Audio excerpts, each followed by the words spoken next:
What I will be analyzing through this handful of games is how the Native American characters are portrayed throughout them. I will be following the games chronologically from when they were released to follow a trajectory of where the portrayal of Native Americans goes through the history of video games.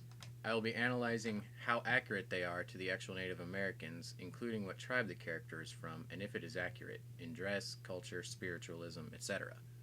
Are the characters just stereotypes and generalizations of Native American tribes, or are they true to the heritage? It should be understood that I am not covering every video game that has had Native Americans in them. I am only covering the ones that I have grown up with or that have been so important or notorious in video game history. I will also add my commentary on what I thought as a child while playing these games to show how a game can color a child's perception of a race of people. The first game in the timeline is also one of the earliest video games, Custer's Revenge for the Atari 2600. Released in 1982, this game was actually not intended for children. It was part of a niche genre of pornographic games not licensed by Atari. Though this game likely was hardly viewed by children, its mark on video game history and Native Americans can't be ignored. Games for the Atari 2600 had very basic controls. In Custer's Revenge, the goal is to, quote, advance Custer across the TV screen and score as many times as you can with the beautiful maiden. Though the manual playfully tells the player to score, it is obvious what the player is directing Custer to do. Warning: what you are about to see is the most offensive game ever made. Viewer discretion is advised. Yep, that's exactly what you think you're looking at. In bluntly honest terms, the goal of the game is to rape a Native American woman as many times as possible without being struck by falling arrows to get a high score. There is no other objective, no other goal that the player can achieve. The manual actually tells the player that while, quote, if the kids catch you and should ask, tell them Custer and the maiden are just dancing. Unfortunately, due to the basic nature of the game, there are next to no identifying factors for the maiden. She is not given a name. Since Custer fought against the Sioux and the Cheyenne, it is conceivable that she is a member of one of those tribes, but the game manual never specifies, and the graphics are so poor that any defining characteristics are indecipherable. It's likely that the developer Mystique simply went for a stereotypical depiction of what Native Americans look like.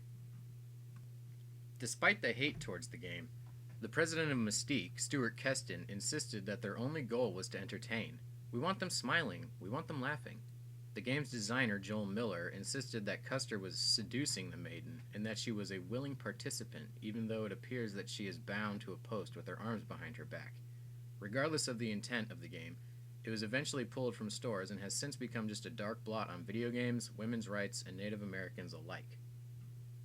The next character is Thunderhawk, or T-Hawk, from Capcom's Super Street Fighter II and Super Street Fighter IV.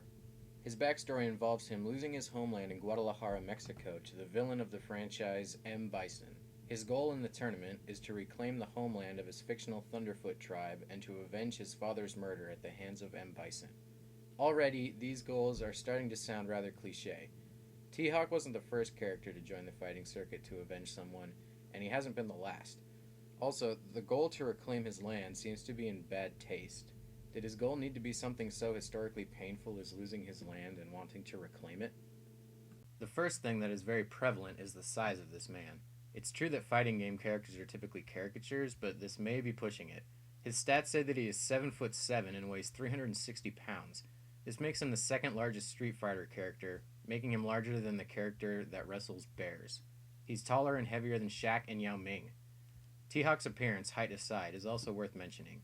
He is bedecked in headband feathers, blue jean two-piece, face paint, and moccasins. Since his Thunderfoot tribe is fictitious, there aren't really any facts to go on about how he historically would have dressed, but there are some factors that can be drawn upon. Since he was born in Guadalajara, his outfit should be similar to how the people are dressed in his home fighting stage. They are dressed in traditional native Guadalajaran outfits, complete with colorful feather headdresses. On an interesting side note, not only does this stage have traditionally dressed natives, but it also has what appear to be blonde-haired, blue-eyed tourists outnumbering the natives 5-1. Could this just be a subtle way to illustrate how commodified the native culture has become? Regardless, T-Hawk, since he was born native Guadalajara, should be similarly dressed. Instead, he seems to be dressed in a much more modern style with blatant native North American accessories. Perhaps this was Capcom's way of covering all of their bases when creating a Native American character. Regarding his personality, T-Hawk can be described as stoic, brave, and honorable, but also cold, brutish, and unsympathetic. He isn't a villain, but he isn't all that likable either. He has been given the spurned Native American personality of being cheated out of his homeland by outside forces and has developed a gruff personality for it. In the end, not such a good foray into Native American culture for fighting games. Next up, we have Nightwolf from Midway's Mortal Kombat 3. Nightwolf is actually a member of the Apache tribe. To give credit, Nightwolf doesn't look too dissimilar from what traditional Apache warriors looked like.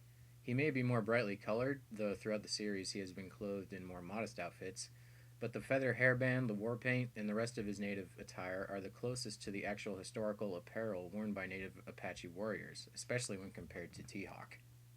Unfortunately, his outward appearance is where the historical similarities end and the fantastic attributes begin. Nightwolf's character is a great and powerful shaman. Shamans were an important part of the Apache, if not most Native American cultures, but where actual native shamans utilize the hallucinogenic properties of peyote and other techniques to access mystical channels that are grounded in reality, Nightwolf's mystical powers manifest magically.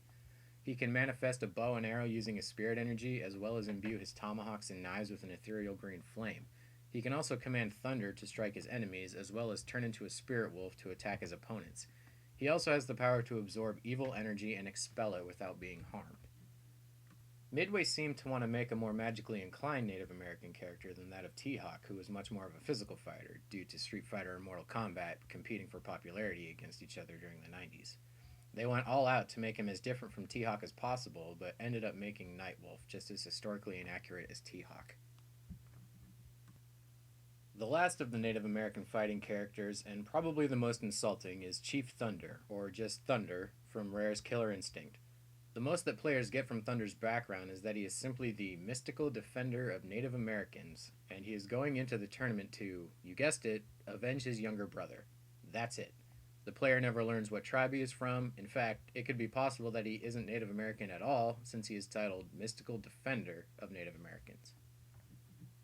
If T-Hawk seemed like a conglomeration of Native American stereotypes, just wait. Thunder has a mohawk and dual wields tomahawks.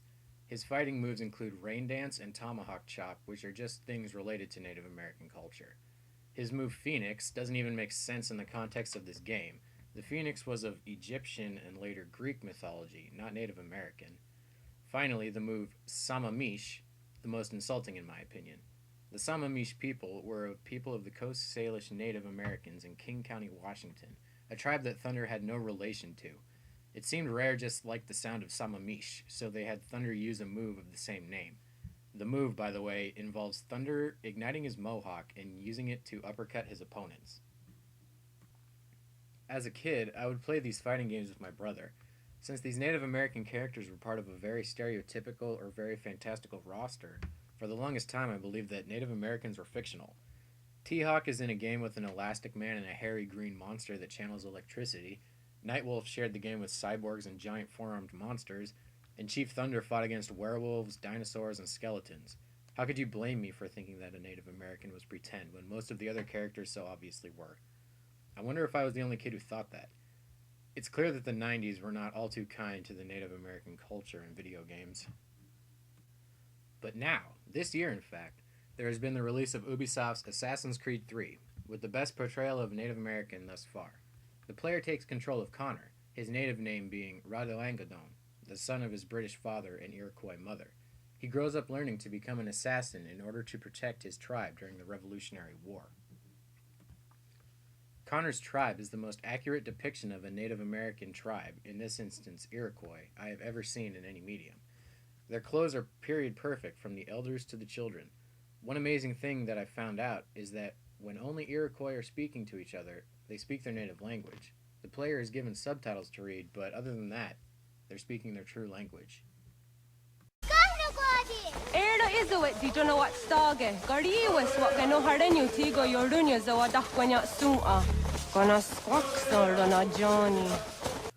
Connor has all of the attributes that a stereotypical Native American can have, but they are pulled off spectacularly well and don't feel forced or cliched.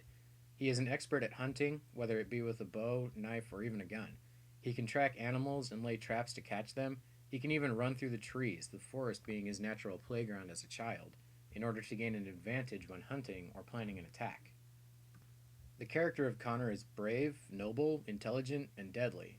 At times he can be a bit hot headed, but this doesn't come across as a negative aspect of his character. It just adds to it. It gives him something to overcome within himself, making for a very interesting internal conflict amongst the external raging revolution. Connor is easily the most accurate, respectful, and well rounded Native American video game character to date. It seems that the timeline of Native American video game characters has come to a halt for now. The timeline has gone from unequivocally insulting to exaggerated stereotypes to finally finding a balance between the historical accuracy and the stereotypical to where the character is definitely Native American but isn't defined solely so. Thank you.